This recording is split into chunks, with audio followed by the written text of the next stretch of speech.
Inilah sosok Denden, orang dalam kementerian, bos besar, ribuan situs bisnis haram, sempat ditolak maju pilkada.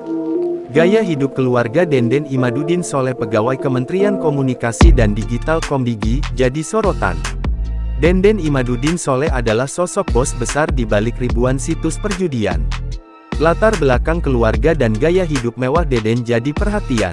Belakangan sosok Denden Imaduddin Sholeh terbongkar. Denden merupakan putra sulung Ella Karmila, anggota DPRD Sumedang. Denden sendiri juga sebelumnya sempat mendaftarkan diri ke Pilkada Kabupaten Sumedang melalui Partai Gerindra.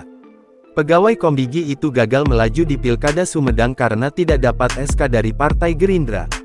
Selain latar belakang keluarganya, gaya hidup hedon Denden juga disorot karena gemar memakai pakaian branded, pergi ke luar negeri hingga mengoleksi jam tangan mewah.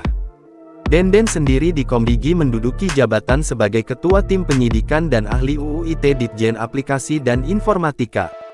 Denden dan 10 pegawai Komdigi lainnya ditangkap karena memelihara 1000 situs perjudian agar tak diblokir di Indonesia. Para tersangka meraup keuntungan mencapai 8,5 miliar rupiah per bulannya dari melindungi 1000 situs perjudian. Download Tribun X sekarang, menghadirkan lokal menjadi Indonesia.